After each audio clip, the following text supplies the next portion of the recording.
Baiklah, Assalamualaikum warahmatullahi wabarakatuh.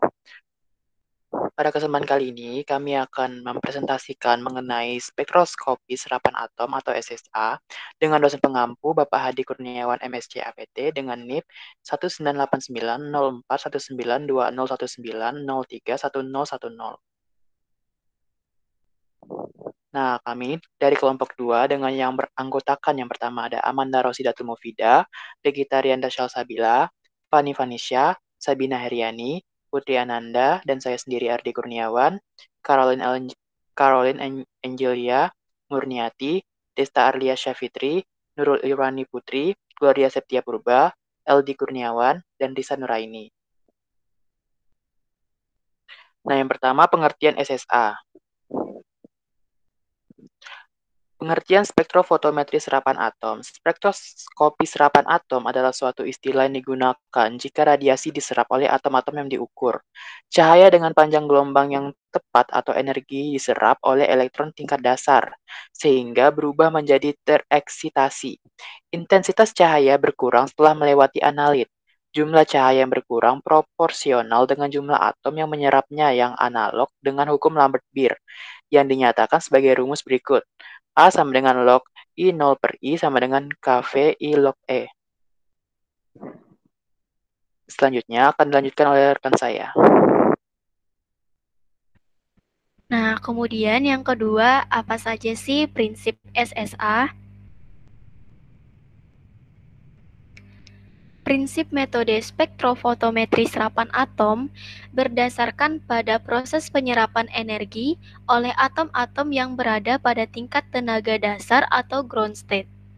Penyerapan energi tersebut akan mengakibatkan tereksitasinya elektron dalam kulit atom ke tingkat energi yang lebih tinggi atau excited state. Kemudian spektrofotometri serapan atom digunakan untuk analisis kuantitatif unsur-unsur logam dalam jumlah sekelumit dan sangat kelumit. Kemudian, cara kerja spektrofotometri serapan atom berdasarkan atas penguapan larutan sampel.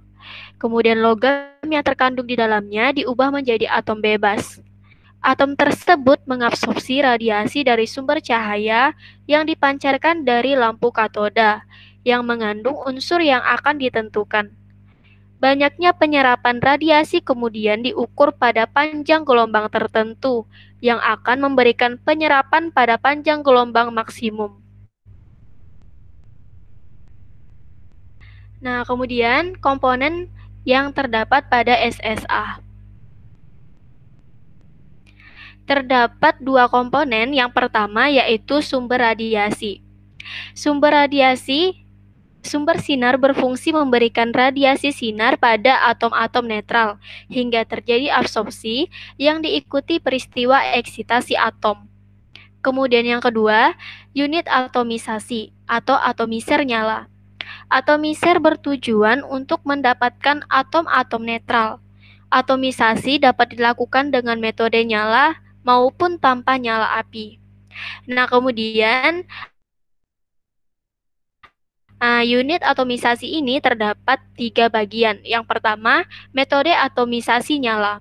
Dilakukan dengan cara membakar analit atau unsur yang akan dianalisis menggunakan oksidator untuk mencapai suhu yang diinginkan sehingga analit akan teratomisasi.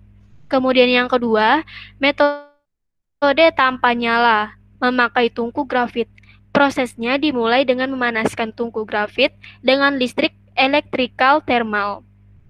Kemudian yang ketiga, penguapan atau vapor generation.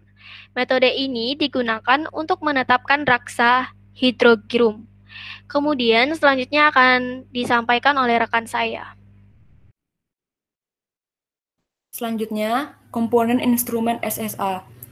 Yang pertama ada monokromator, fungsinya untuk mengisolasi sinar yang diperlukan atau garis-garis resonansi dengan panjang gelombang tertentu dari sinar atau spektrum yang dihasilkan oleh lampu katoda berongga dan meniadakan panjang gelombang yang lain.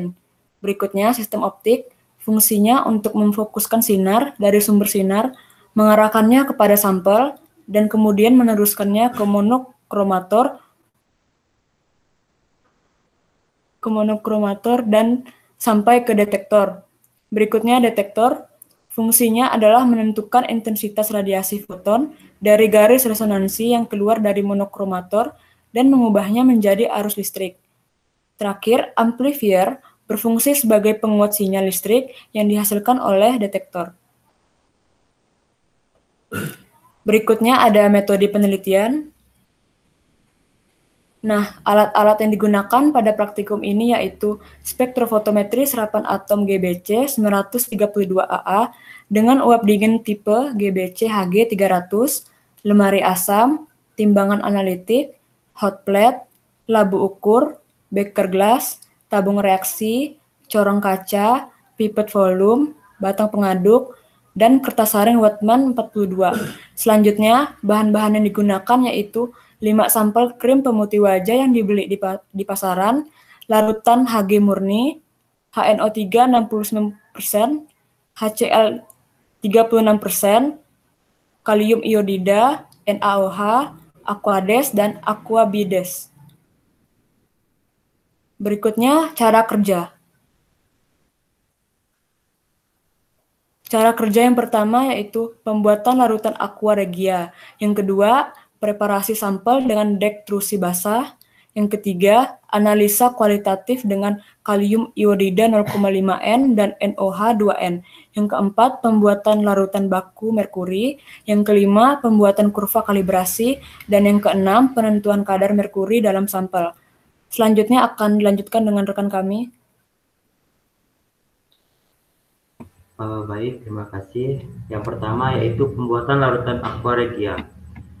Pertama diukur sebanyak 75 ml HCl 36% pro analis dan 25 ml HNO 70% pro analis dengan perbandingan 3:1. Dimasukkan ke dalam labu ukur 100 ml, kemudian dikocok hingga homogen.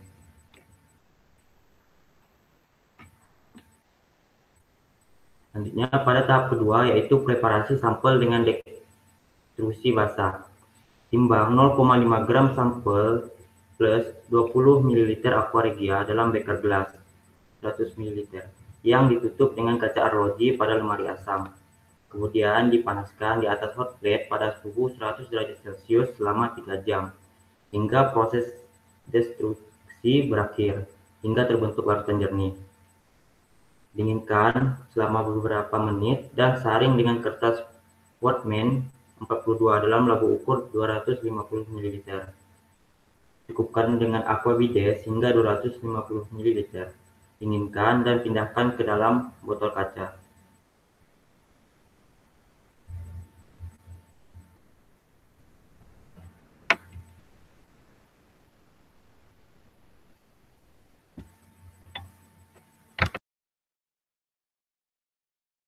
Baik, pada tahap yang ketiga yaitu analisa kualitatif dengan kalium iodida 0,5N dan NOH 2N. Pipet masing-masing 1 ml larutan uji ke dalam tabung reaksi. Kemudian tambahkan 5 tetes larutan kalium iodida 0,5N. Nah, hasilnya menunjukkan positif mengandung merkuri dengan terbentuk endapan merah oranye. Kemudian dipipet masing-masing sebanyak 1 ml larutan uji ke dalam tabung reaksi. Kemudian tambahkan 5 tetes larutan kalium iodida 0,5N. Nah, hasilnya menunjukkan positif mengandung merkuri dengan terbentuk endapan kuning. Selanjutnya akan disampaikan oleh rekan saya.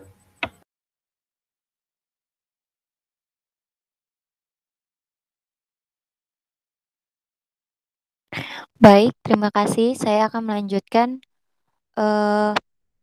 Selanjutnya adalah analisa kualitatif dengan Ki 0,5N dan NOH 2N. Dari larutan induk, merkuri murni 1000 ppm dipipit 100 ml. Masukkan dalam labu ukur 100 ml.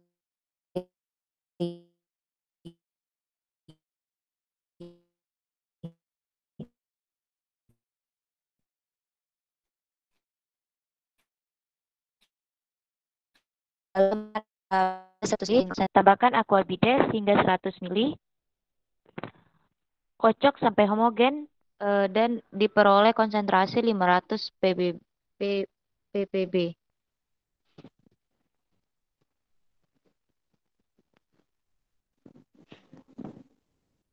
Selanjutnya ada analisa kualitatif dengan KI 0,5 N dan NOH 2 N. Dari larutan baku konsentrasi PB sebanyak 4, 6, 8, 10, dan 12 mili. Lalu masukkan dalam labu ukur 100 mili, tambahkan aquabides hingga batas 100 mili. Kocok hingga homogen. Diperoleh konsentrasi masing-masing 10, 20, 30, 40, 50, dan 60 ppb. Ukur serapannya dengan spektrofometri serapan atom uap. Dingin pada panjang gelombang 253,7 nm.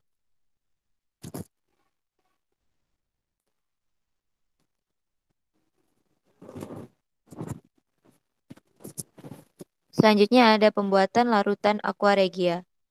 Masing-masing sampel yang sudah didetruksi dan diencerkan dalam labu ukur 250 mili, kemudian diukur satu persatu dengan alat spektrofometri serapan atom uap dingin pada panjang gelombang 253,7 nm. Pembacaan dilakukan selama lebih kurang 1 menit sehingga didapatkan nilai absorbansi dan konsentrasi dari masing-masing sampel. Selanjutnya akan dibacakan oleh rekan saya. Terima kasih.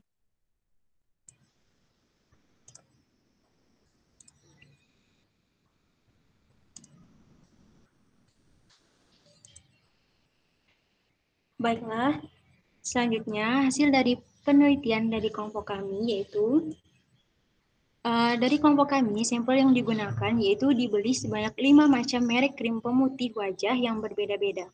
4 dari kelima sampel krim pemutih wajah tersebut tidak memiliki izin registrasi dari BPOM RI. Sedangkan sampel kelima atau disebut dengan sampel E sudah memiliki izin registrasi dari BPOM RI. Hasil analisis menunjukkan bahwa kelima sampel krim pemutih wajah yang diteliti mengandung merkuri setelah dilakukan uji kualitatif dan kuantitatif.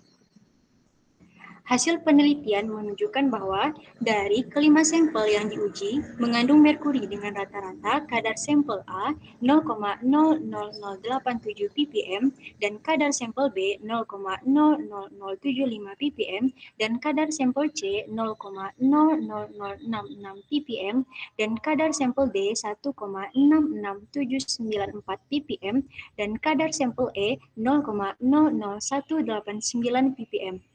1 dari 5 sampel mengandung merkuri melebihi batas aman yang diperbolehkan oleh BPOM RI, yaitu sampel D dengan kadar 1,66794 ppm, sehingga apabila digunakan dalam waktu yang lama dapat menimbulkan efek karsinogen dan teratogen. Dan berikut adalah daftar pustaka dari kelompok kami yang digunakan.